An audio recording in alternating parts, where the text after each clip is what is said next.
Hello, everybody, and welcome. It is time for another edition of Coffee Talk on the Pitcher List Podcast Network, where we're always ready for that next cup of coffee. My name is Trevor Hooth, and I am joined, as always, by my wonderful co-host, Mr. Nate Kosher. Nate the Great, how you doing, man?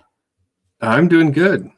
Once again, coming to you live in color and video. Yeah, so I was Week going to two. talk about that. Yeah, so I didn't know this last week, Nate. We had mentioned it, maybe a possibility off air, but officially now, we have a YouTube channel. So if you like to We listen to us do. just in podcast form, we do have a YouTube channel that goes live as we record live.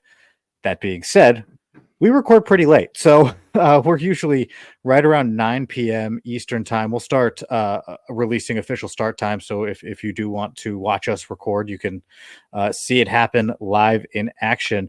That YouTube channel is Coffee Talk PLP.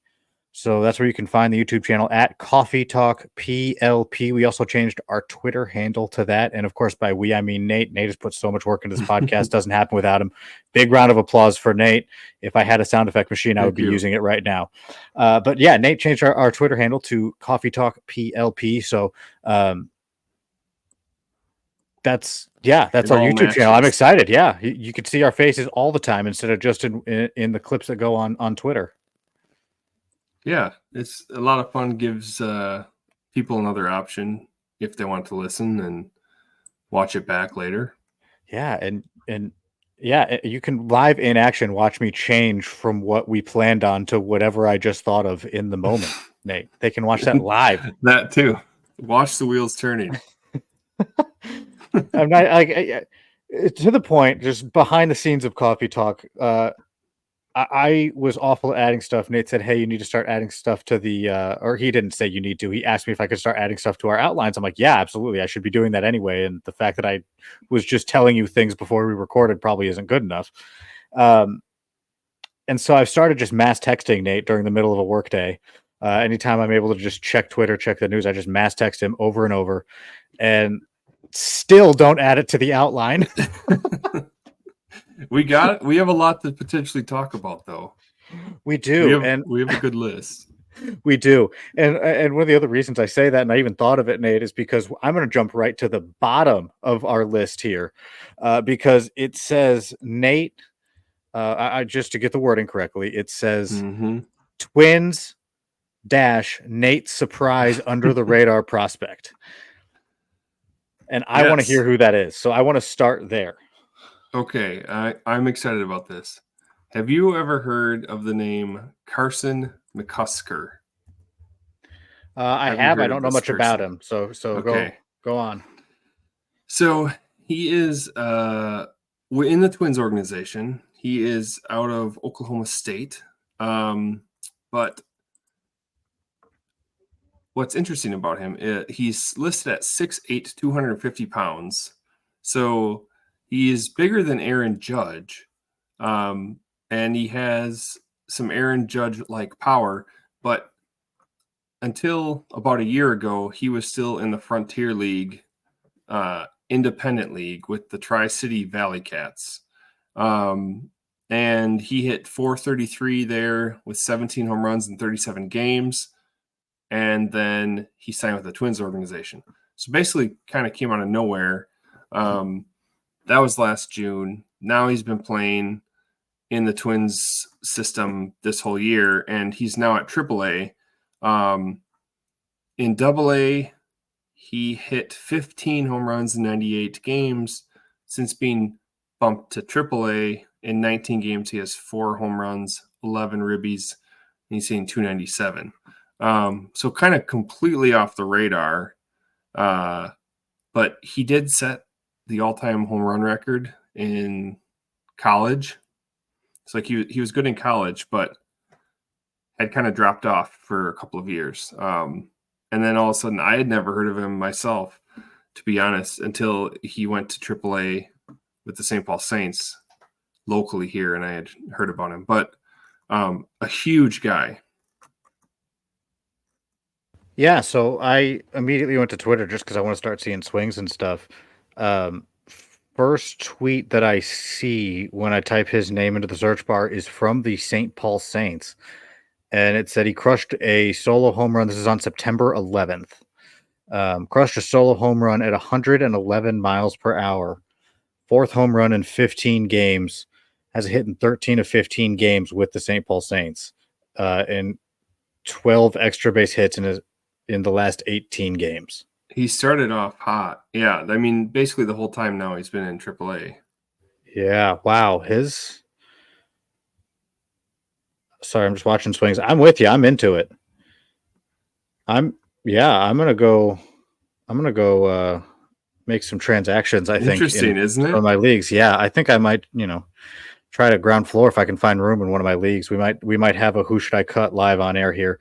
But before we get there, because I need to open up my rosters and see the possibilities.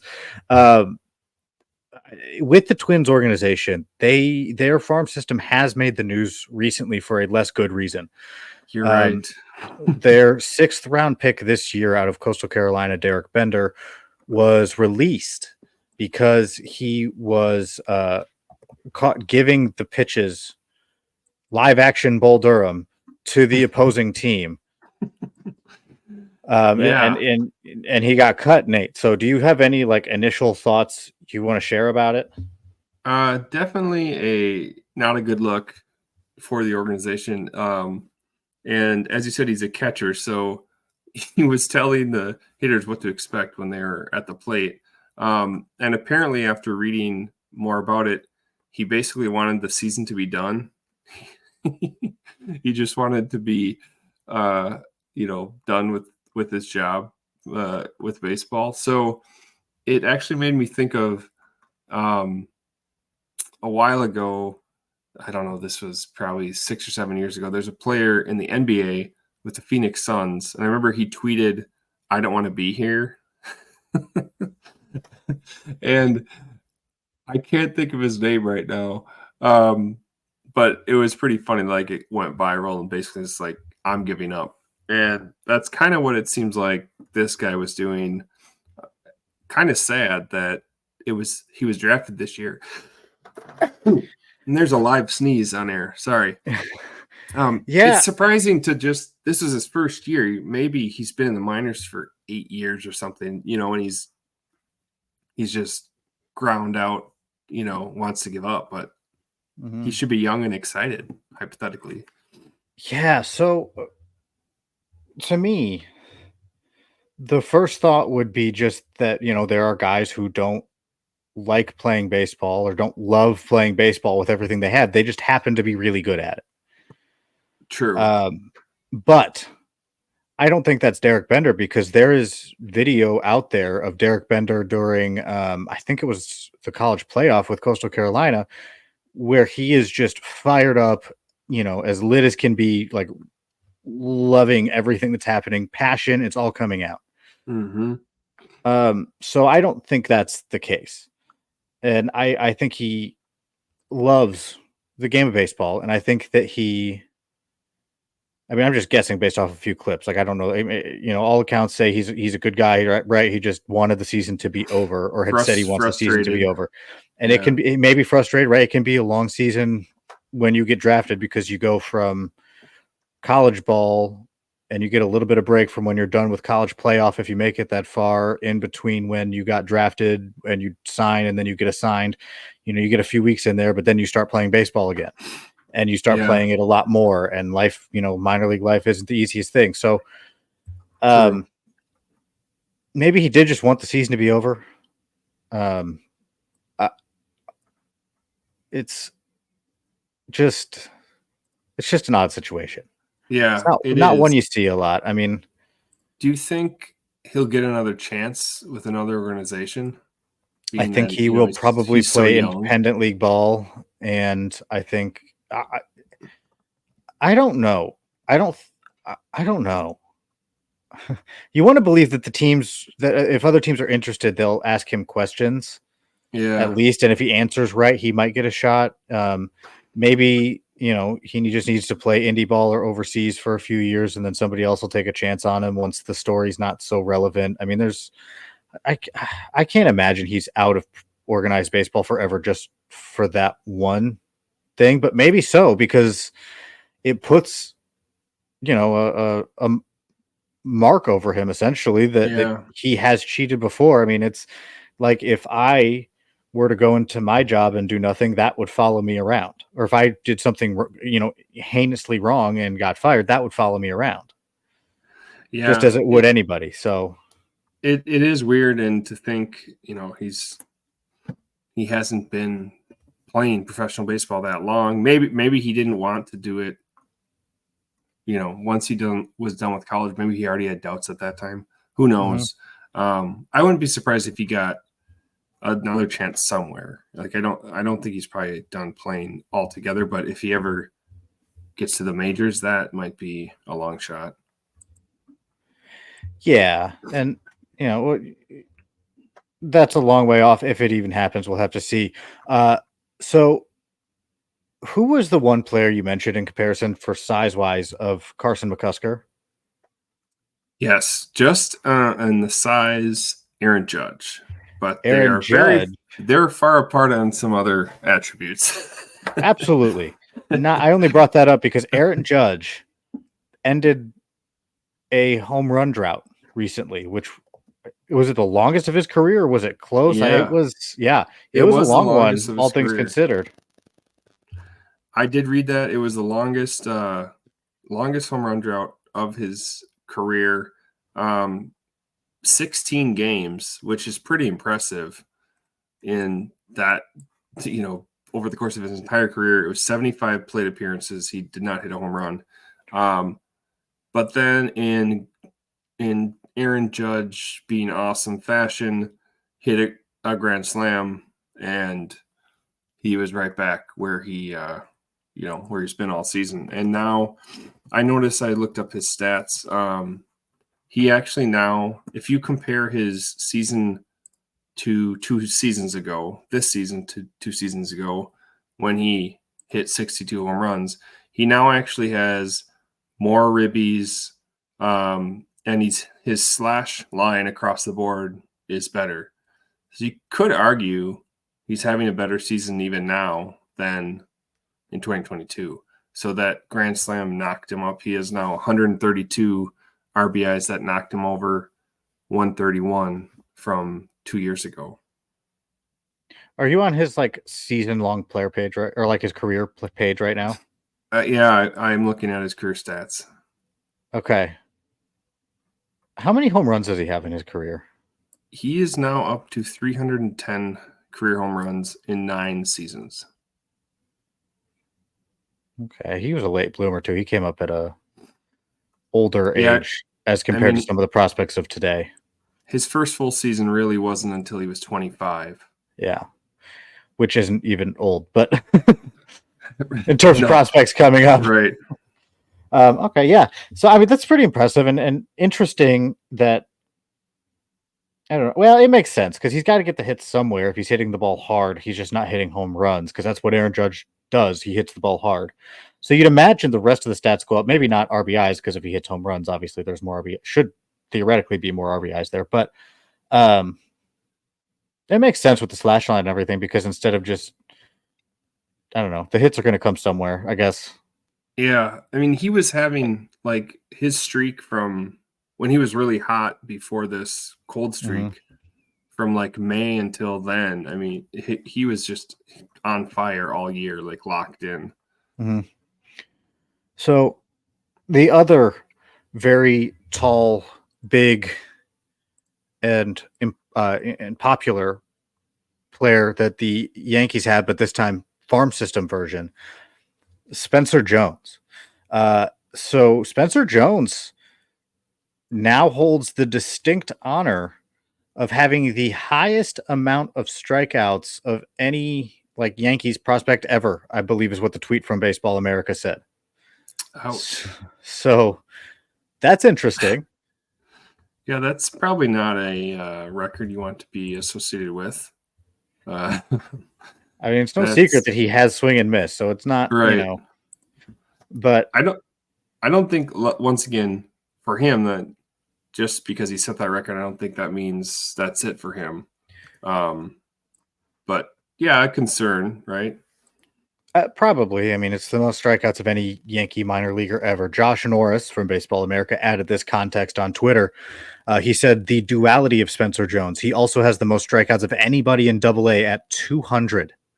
200 strikeouts. Holy cow. I wonder how many at bats that is. But he is also tied for the most extra base hits with 53 and is in sole possession of the second most total bases with 218 in the classification. So it's not like he was, I mean, you're talking true outcomes here. Yeah. So he does bring some positives to the table, but 200 strikeouts, it's 122 games. I looked that up, and it's 482 at bats. So to put that in terms of strikeout percentage, 36.8% strikeouts in Double-A, walking 9.9% of the time. Yeah. Posting a 124 WRC plus. So what do you do? I know that's the thing. I mean, I know what I do. I roster him everywhere available because I just, especially if it's not an average league, I'm absolutely going right after him. If it's an average league, maybe not. But if I'm in a dynasty league where you can hold on to a guy and it's hold forever, then yeah, he's somebody I'm going to hang on to because he's going to hit the ball hard. He's going to get you extra base hits. He'll help your OBP. He'll help counting stats. And he's been a top 100 prospect. He had 25 steals. Like the dude is just going to strike out a lot, and you're going to live with it. That's it. I don't know how that.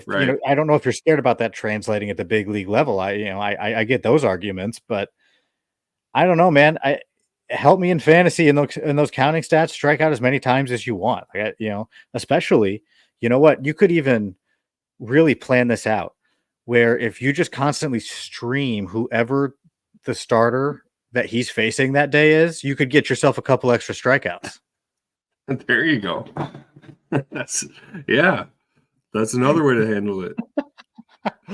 No, but it doesn't. The strikeout thing is it's a red flag, but it's not a massive concern for me at this point, just because you're looking at him to help you with your counting stats. And again, if it was an average league, you might value him less, but he's still hitting the ball really hard and doing a lot of really good things that you want to hang on to. He's 23 in Double-A. Aaron Judge didn't have his first full season until he was 25. It's not worth just saying, hey, he strikes out a lot. Let's get rid of the guy right now. And last offseason, I know the Yankees were in those trades for Dylan Cease and pitchers. Remember when all those guys were being talked about, Corbin Burns, and they did not want to put Jones in any of those packages. Mm-hmm. So they liked him. The strikeouts are the strikeouts. And not that we're comping anything here, because it's not. But Aaron Judge, when he was in Double-A in 2015, he only spent 63 games there. But he was 23 in Double-A, 25% strikeouts, 8.6% walk. And then he got promoted to Triple-A and did about the same amount of games, 61 games, and he had a 11.2% walk, 28.5% strikeout. So, that's pretty close. More strikeouts from Jones. Yeah, and he's also, interestingly enough, could be kind of log jammed with Aaron Judge being in the outfield and then Juan Soto being in the outfield. Like he might have to, I don't know, convert to DH or first base or something to get more at bats. If they're going with Dominguez, you'd expect it to be Dominguez, Judge, and Juan Soto, kind of the outfield of the foreseeable future. So Do you bring back Soto if you're the Yankees, though? Because remember, he's Well, a free agent good after this question. year. Yeah, So, that is the big question. right. So it's It nothing determined. But you're right. If you do bring back Soto, what do you do with Spencer Jones? And I don't know. We'll see what happens. It's. I don't think that. It'll be fun with Soto in the whole in hitting free agency. Nate, right now we're yeah. gonna take a quick timeout. When we come back, we got more baseball on the way. Of course, you are listening to Coffee Talk on the Pitcher List Podcast Network. And welcome back to Coffee Talk on the Pitcher List Podcast Network. My name is Trevor Hooth. Follow me on Twitter at Hooth Trevor. I'm joined, of course, by Nate Kosher. Follow him at Nathaniel Kosher on Twitter. I blanked. I got it right? Yeah, that's right. Boom. All right. So we've been talking a lot of Yankees, a lot of big, tall hitters and prospects. So, Nate, I want to bring the attention to you for a minute, okay? Sure. Because as far as I know, you will be the opening day starter for the Chicago White Sox in 2025. Is that correct? I think I have a shot. I have as good a shot as anybody. This joke comes out if you haven't seen it because the White Sox announced they're going to be cutting payroll for 2025. Yeah, just a terrible, terrible look. Why even say anything? Right? Because people are asking. I guess so. Oh man.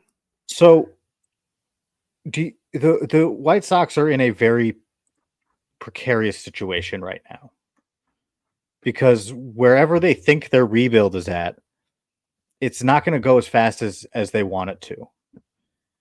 Right now, they have the worst record in baseball for the 2024 season. They might have the worst record ever. I don't know if they've passed that yet. I really am trying hard not to pay attention to the White Sox. I did see. So they won 2 games in a row, and I think they have to finish How? something like I don't know. They have to finish something like 7-5 the rest of the way. So I have to play better than 500 baseball to not be the worst team of all time. So the worst team of all time, most likely. Yes, because I think most likely 7 is a third of their wins that they have right Most now. likely. So they cannot get the first overall pick. They're just not at all. They should have the highest odds for it, but they're not allowed to. They're not actually allowed to pick inside of the top 10. And I think neither are the Ouch. Athletics. Because of the new lottery rules, where if you pick, I'm not an expert, but if you pick in the top, I believe 3 it is.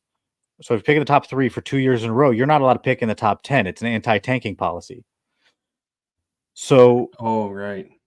maybe it's the top 5. I don't remember, but since the White Sox have been there and I think it's the Athletics, because I think the Athletics slid all the way up.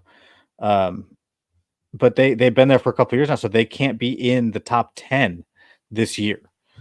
I know that's true for the White Sox. I can't remember the second team, but that puts a hold on their rebuild. They're more than 20 games behind the Angels, who are the second worst team. It's almost 30, I think. It's just crazy. It's a forgettable season. I mean, you just blow it up, maybe sign a couple of mid-range veterans and, hope it goes better. I don't know. But Nate, what have you and I been saying anytime we talk about the White Sox? We feel sorry for the fans. That's true. We've talked about that. We have also talked about some young arms. Play the prospects. And that too. Yeah, put your prospects. The young arms. What you just said, play the prospects. Yeah. That's the other side of this. So they're cutting payroll, yes, but that could also mean they're paving the way for regular playing time for their young guys next year. And maybe they use that as a reevaluation year. This is where we're at. This is what we need. This is where we can go. But it would be a less fun brand of losing than what they're doing, or a more fun brand of losing than what they're doing this year. But that could also be a motive behind cutting payroll and shedding payroll, is to be able to play these young guys that you and I have been saying, hey, just give them a chance and see what you have. That might be the plan next year while they try to garner position for one more top 10 pick before they take a jump or whatever their, long-term plan is.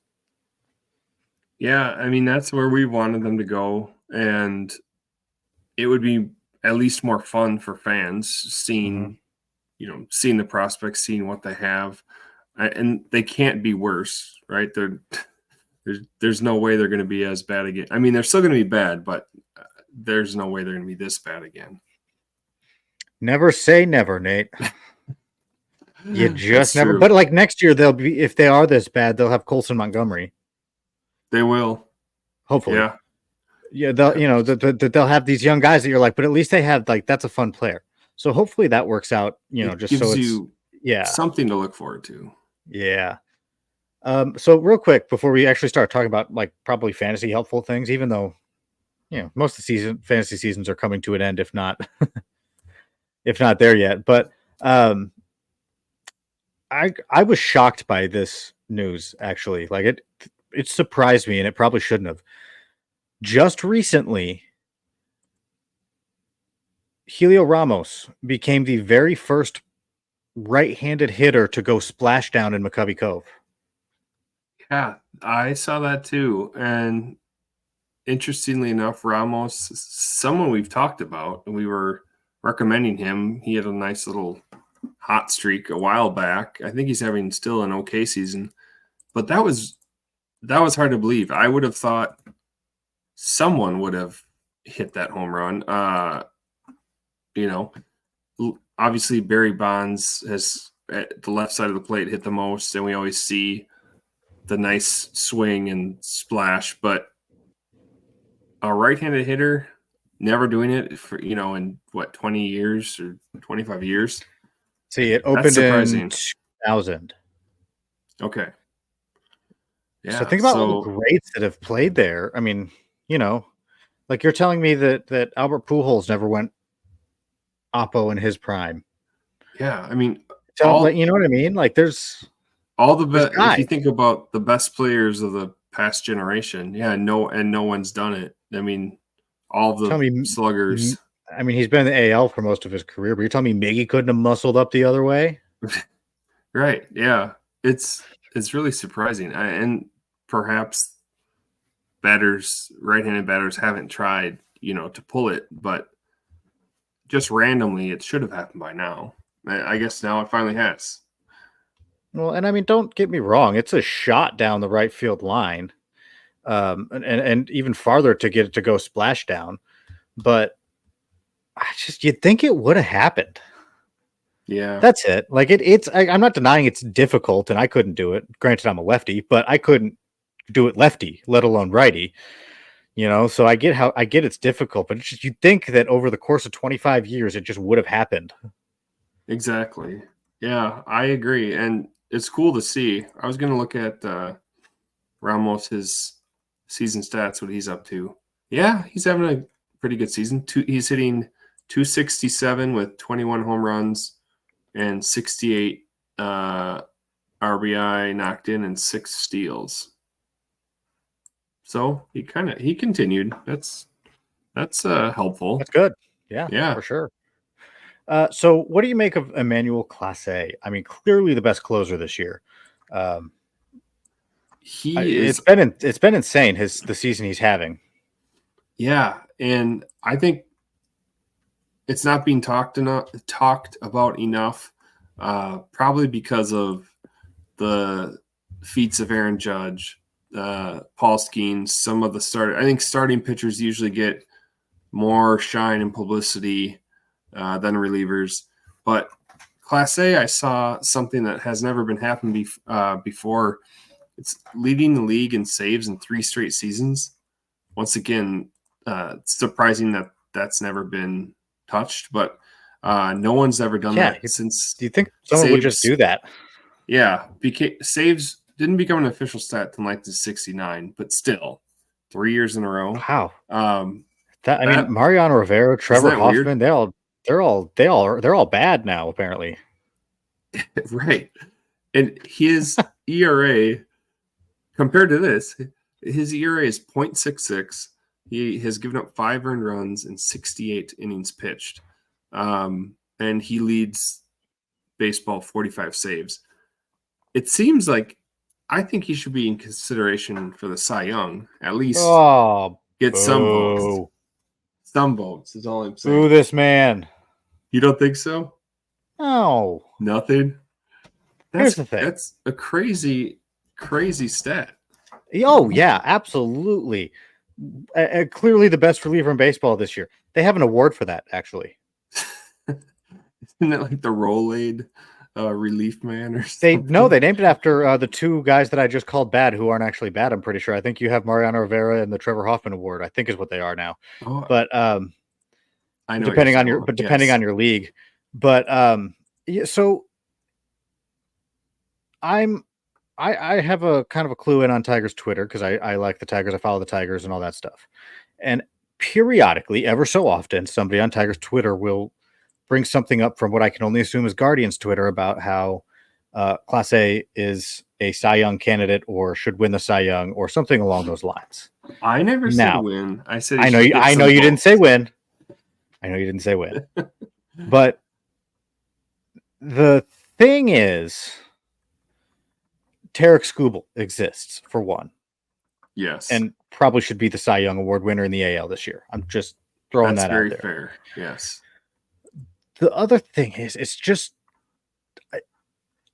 if you are going to put relievers in consideration for the Cy Young, you need to regularly put relievers in consideration for the Cy Young. I think you can't just go, oh, look, he's leading the league in saves for the third time in a row. He should be talk to him about Cy Young. I mean, if I know, I mean, he has less innings. I get it. He's not walking guys. That's good. Wow, having a mic issue, that's going to go great. He's not walking guys. That's good. But you know, his strikeout per nine is at 8.03. Yeah, just that's not. It's not crazy. It's not crazy. It's not super high or anything. Then you go to Tarek Skubal, who's at 10.7 with a 1.65 walk per nine in a lot more innings over a lot greater body of work. And so while I this is one of the best reliever seasons ever to exist in the history of baseball, without a doubt, it's still not, I don't think, good enough to be in that Cy Young conversation.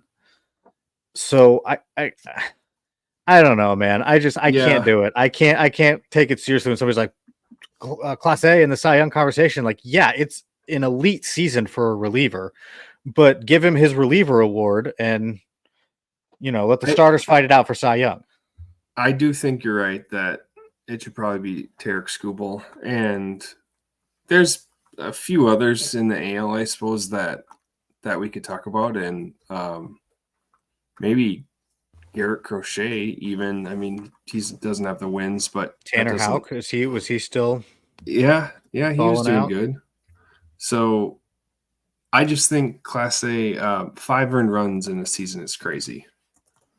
Yeah. So, also, he's still pretty young, so it'll be interesting to see if he ends up kind of burning out or is able to maintain this. I mean, right now he's on a pace to be one of the all-time greats.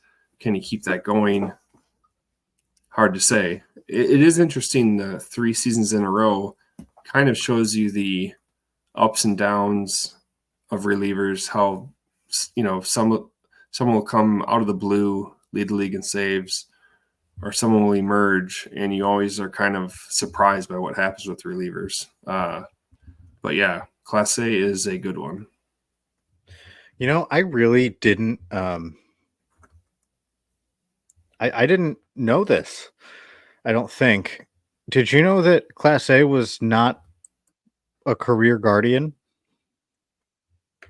No, I did not know that. He debuted in 2019 with the Texas Rangers. Came over in the Corey Kluber trade. Oh, interesting. I did not know that. I don't think. Look at us learning stuff live on air. Yeah. He had 1 save in 2019 for the Rangers. There you go. Pulled it up. There you go. All right, Nate. I'm going to hand the mic, so to speak, over to you for a second. Because one of the things that we had put on our outline to talk about happens to be Arizona Diamondbacks related. And that is the insane, and I will repeat it again for emphasis, insane tear that Eugenio Suarez has been on lately.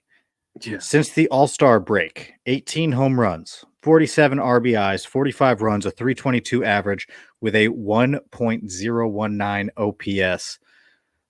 The dude's been hitting the ball. How awesome is it? It's really awesome. I mean, he has kept them alive in a lot of games. He just hit the walk-off to beat the Brewers over the weekend. And the beginning of the season, actually, he was in a cold streak. And I know some people were saying, oh, why'd we sign Suarez? And, we need someone else at third base. But he has just turned it on. And I saw that since July 1st, he is hitting 328 with 22 home runs and 60 RBI. He's played in every game for the D-backs, and they went 41 and 21 during that stretch. And did you see he was also – we have a lot of fun stats this episode, but he was also named alongside Babe Ruth, only the other player in a month with 4 4-hit games and 4 5 RBI games was Babe Ruth in 1927. So, yeah, he has just been on fire. He's, it's interesting we're talking about a slugger. He's not quite this good. If you remember him with the Mariners, he can hit home runs, but he typically doesn't hit for a high average. Typically strikes out a lot. But man, he's on a tear right now. Good for him. Good for the Diamondbacks. Eugenio Suarez always hurts a little. Do you know what team originally signed Eugenio Suarez? Back in 2008? I don't. I mean, I know he was on the Reds forever. Yeah. It was the team before the Reds. It was the team that traded him to the Reds. And that was the Detroit Tigers. Oh, they had him. Yes. And do you know what they traded him for? Alfredo Simon. Dang. I don't think that was a good trade, Trevor. Yeah, man. Forever it was him, and they also traded Willie Adames. Oh, wow. Have another big so season. For a while you're watching the downtrodden Tigers in the midst of a rebuild, and then you have Suarez and Adames elsewhere just thriving, and you're just like, sweet, awesome. Yeah, love it. That one hurts. Adames, though, I think he was if I'm not mistaken, he was a part of a big trade. And I want to look it up now because I definitely am remembering it and hoping I have it right. He's another guy who's having an awesome season. I saw he's what is he up to? 109 ribbies for the Brewers. Having a heck of a season after a couple of years where his average dipped after he came over to the Brewers. 32 home runs. Okay. See, I didn't hear any of those stats. I'm not going to lie to you, but they sound great. Okay. I was busy looking up to make sure I was right. Yeah, did you remember that? Did you figure it out? Yeah, that big 3-team trade the Tigers did that brought in David Price. Oh, man. He was involved in that. So it was okay. A 3-team trade that sent him, Drew Smyly, and Nick Franklin to the Tampa Bay Rays, Austin Jackson to the Mariners, and David Price to the Tigers. That is a big trade. Yeah. I mean, David Price, he was good. How many years did he put in with the Tigers? I know he was a stud. I don't think it was that many. I think it was 1.5, 2.5, something like that. Okay. Could be wrong. Yeah, I he was got not. hurt It a was lot. two. It was 1.5 seasons. So he spent the second half of 14 and then 15. Oh no, And only then, part of 15 because he got traded to Toronto. oh, interesting. Forgot about that. And now I forgot who they even got for him. Just doing research live on air. It's awesome. Yeah. Cy Absolutely love Young, it. He was former traded to Cy Toronto Young winner. for Matthew Boyd, Daniel Norris were in the return package. There you go. In case you guys need random facts that could win you trivia somewhere, maybe. Tigers trade histories. There you go. It's not an impressive one. I'll tell you that much right now. No. At least recently it's been better, but before that, yikes, who knows? Nate, we're gonna take another quick timeout. We come back, we will have our last stretch of Coffee Talk for this episode coming right up. Of course, Coffee Talk is a part of the Pitcher List Podcast Network. And welcome back to Coffee Talk on the Pitcher List Podcast Network. My name is Trevor Hooth. I'm joined by Nate Kosher, and we appreciate you if you're joining us live on our YouTube channel. Again, you can do that Coffee Talk PLP. That is what you're looking for, and you can catch us live as we record each episode whenever you want to watch. And of course, make sure to check our Twitter account at Coffee Talk PLP. We will try to get times out there when we are recording, so that way you can plan your day accordingly if that's what you want to do. Nate, we've been talking a bunch of stuff. One of the cooler things as of late, we talked to Kumar Rocker last week, I believe. Kumar Rocker getting promoted, made his debut. It went really well. His slider was as good as advertised. Yeah. And I want to hear your thoughts on Kumar Rocker. But one of the cooler things, and you got to love baseball. How can you not be romantic about baseball, as they say? At Vanderbilt, there was the 1-2 punch of Kumar Rocker and Jack Leiter. And then after a long and winding road in Texas with the Rangers is, I'm not going to say the 1-2 punch because they're not the top of the rotation anymore, but right. Kumar Rocker and Jack Leiter reunited. They're back. Yeah, back together. Former college teammates. It's pretty cool. And it was odd around the same time that Jacob deGrom came back and Max Scherzer came back healthy starting again. So it's like, wow, on paper, if all of these guys could be healthy, what a rotation this is. But yeah, it's really cool. Leiter has been so-so. I mean, he's as of better as of late. But yeah, better as of late. The ERA is going down. You were spot on with Rocker. I think I was more ho-humming a little bit about, what to expect with the inconsistencies and injuries. But wow, he looked, electric in that first start. Some of the clips I was seeing, the swings and misses, the slider that you mentioned, just lights out. I mean, that could be one of the best pitches in baseball, I think, Yeah, absolutely. And shout out again to Lance Brozdowski. I'm going to mess his name up every time. He could tell me 8 times in a row how to say it. But shout out to him because he was the one who pointed out that it could play up, and it sure did. Yeah. He gave up singles in his first couple of at-bats, but then locked it in from there, struck out 7 over 4 innings, and walked 2. But it'll be fun to see. He'll get a couple more starts here toward the end of the season if he can keep the strikeouts up. And I would suspect he finishes out strong because he's not going to see the same teams most likely, and there's not much season left, but looked really good. Yeah, he really did, and that's awesome to see again. Just home stretch of the season. Good for Kumar Rocker, especially with the road that he's traveled. Nate, I'm going to put you on the spot, and this is one of the hardest ones that we've done so far. Probably, Oh, no. I think, maybe. Here's the thing. I think you're immediately going to know who we're talking about, but I'm just very curious. So if I told you that somebody over their career, and this is a minor league career, but over their career had just a single home run and 206 stolen bases on their career, how many games or seasons do you think that would be?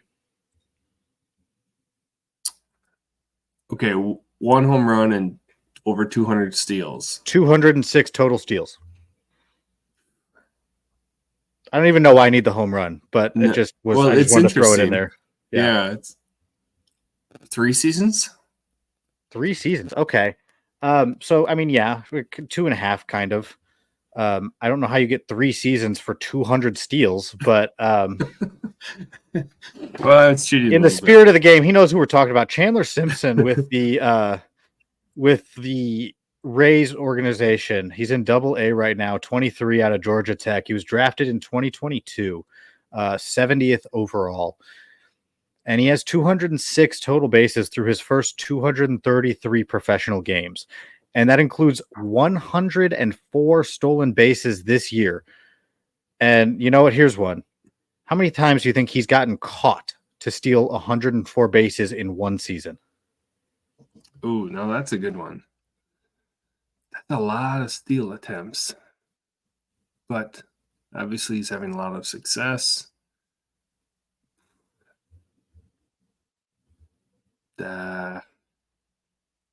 25. 17. Oh, wow. You were not Dang. bad. I would have been way off. I would have guessed like 4, honestly, because the number's so high. I would have gone like, well, he can't get caught that much. I So was you were a thinking lot he's just closer. trying to steal every time. But Yeah, I well, mean, he still, probably is if we're being honest with each other. So let's that's just, still amazing. yeah. So let's say he's gotten caught 32 total times in his career. So that would be what, 32 plus 206 would be 238. I'm acting like I'm doing this for the podcast, but I'm actually using a calculator. By hand with a pencil right now. Let's see. So 206.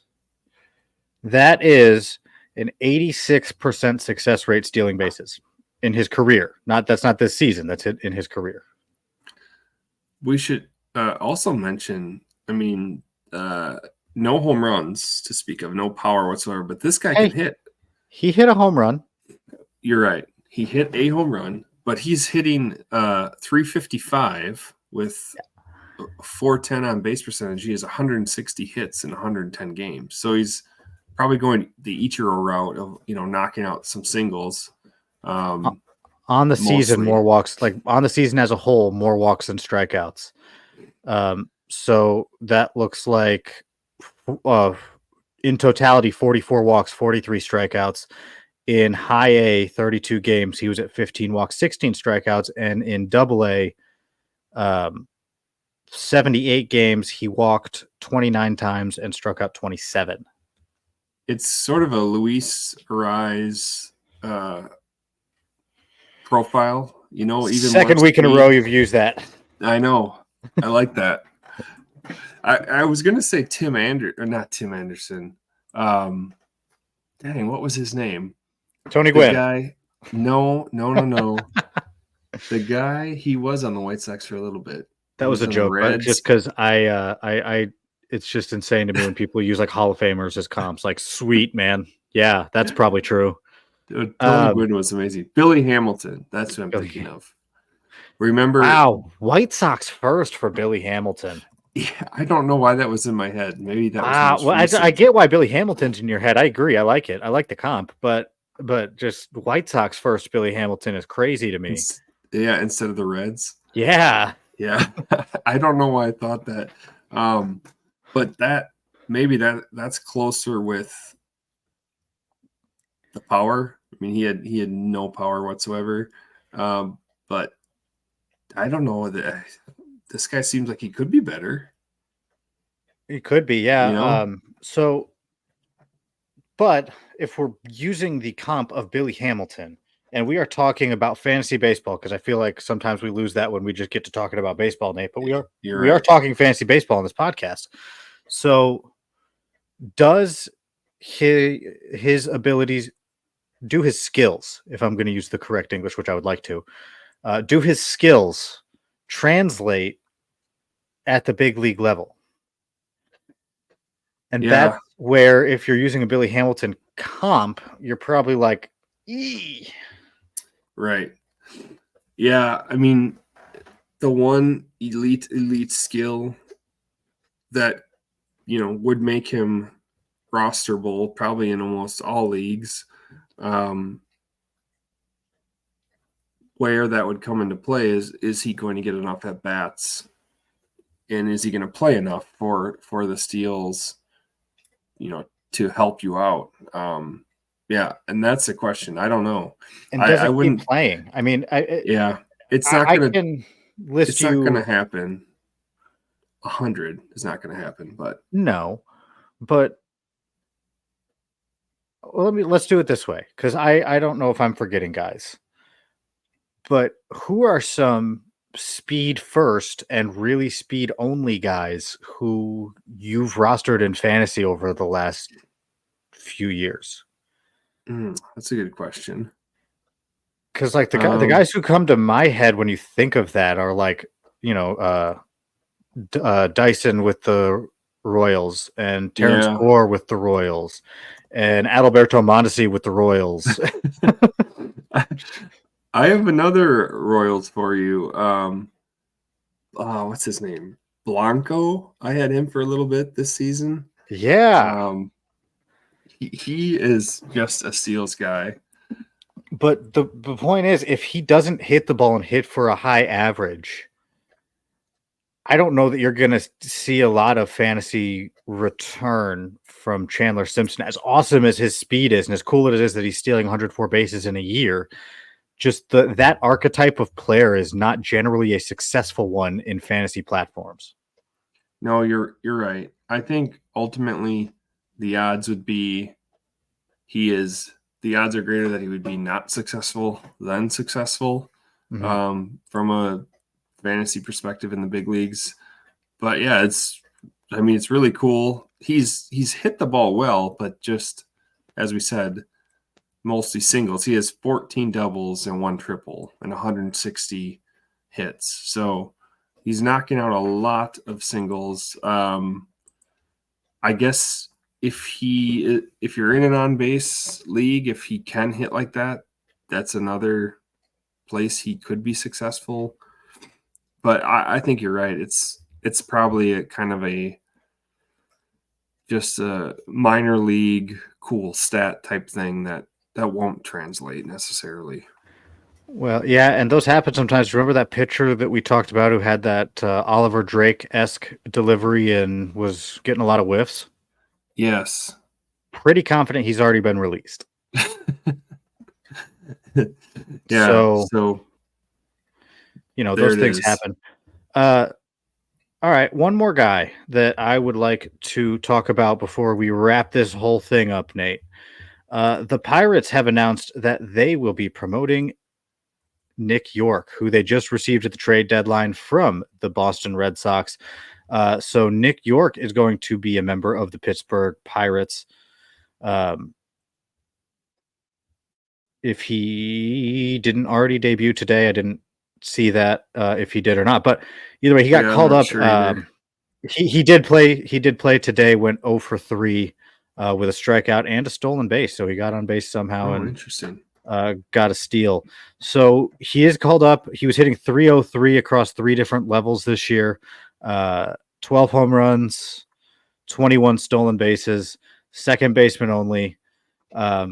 Not really helping you this year, probably, but as you look towards next year, if you can see a spot for Nick York on the Pirates big league roster, which I don't really know if I can or not, to be completely honest with you, also depends how their offseason goes. But does Nick York interest you, Nate? I would say not a ton of interest from me. I think I had him in my dynasty league actually when he was on the Red Sox, and I was trying to figure out what to do with him. This season he has been hot lately. He's hitting the ball a lot, but not much power, and I don't think really that he's going to get that many steals either. I don't know. He's not that exciting to me, I'll say. What do you think? Yeah, I was a big fan right after he got drafted. But it's hit over power. And I was a big fan from a real life perspective. I thought he was going to be a pretty decent real life player, which he still could be. We'll have to see what happens, but it's definitely hit over power. And uh, I don't know if he provides too much exciting from a fantasy baseball standpoint, Yes, um, yeah, that's what I was thinking of him. but talented hitter, and I think maybe could surprise you if he gets some regular playing time in Pittsburgh. So he's not somebody I'm rushing to roster or would even probably draft next year. Um, Yeah, probably even if I knew he had a for sure spot, in the lineup, I probably still wouldn't draft him, to be honest. So I think again, I'm I with think you I think he there. could surprise you with playing time, but we'll have to see what happens because there's a lot of middle infield prospects for the Pirates right now that are just super fun. I mean, Nick Gonzalez was hurt this year. Obviously, O'Neill Cruz is still there. They got Termar Johnson at some point. Like it's Yeah, a fun but loaded group. So we'll have to see. Maybe somebody will move to third base because I don't think Brian Hayes is cutting it, and I think his days are numbered that's as a the good starter point. there. His Yeah. defense is so good, man. I don't know. Well, that's what York. I thought maybe, well, he's a good defender. I think he's okay, but York's probably second base only, I would yeah, imagine. yeah. We'll But see. I mean, maybe O'Neill Cruz slides over to third. I don't know. Nick Gonzalez was also supposed to be second base only, so maybe they just play two second basemen and let Cruz cover both sides of the infield, or shortstop and third. I mean, He's probably has some long arms. He's tall. very tall, even. Yeah, yeah. Just like the public scouts like myself. Oh man, hey, I don't know about all this length at shortstop, and now we have Ellie De La Cruz and O'Neill Cruz. Like, hey, whatever. Yeah, and O'Neill Cruz, he came on the scene and he was like breaking Statcast. You remember that? Before Ellie De La Cruz. And still ended up, he almost had a 2020 season. I feel like people have kind of forgot about him. Yeah, he's awesome. Huge fan. One more trivia question before we close out the episode. Do you know which team traded O'Neill Cruz to the Pirates? Well, I don't. I'm going to just guess the Tigers because we're talking about the poor trade history. Did they have O'Neill Cruz? Nope, not Okay. them. Not at all. Okay. No. I'm gonna pull up the trade so I can. So I'm stalling right now, but the answer is the Los Angeles Dodgers. Oh, okay. Yeah, I learned that at some point, but yeah, the Dodgers initially signed Cruz and traded him.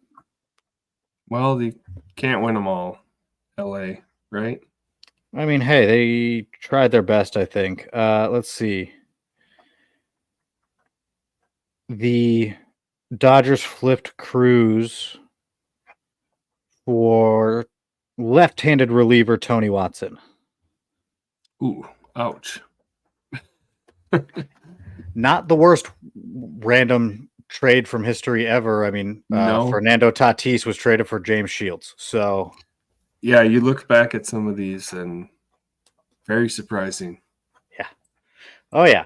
But such is life in the world of baseball, Nate. Always appreciate talking to you. Of course, appreciate everybody who listens. Make sure to check out our YouTube channel. That is, once again, at Coffee Talk PLP. Our Twitter handle is the exact same, at Coffee Talk PLP.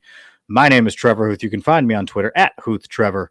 Find Nate at Nathaniel Kosher on Twitter for Nate Kosher. My name is Trevor Hooth, and thank you for listening to Coffee Talk on the Pitcherless Podcast Network, where we are always ready for that next cup of coffee.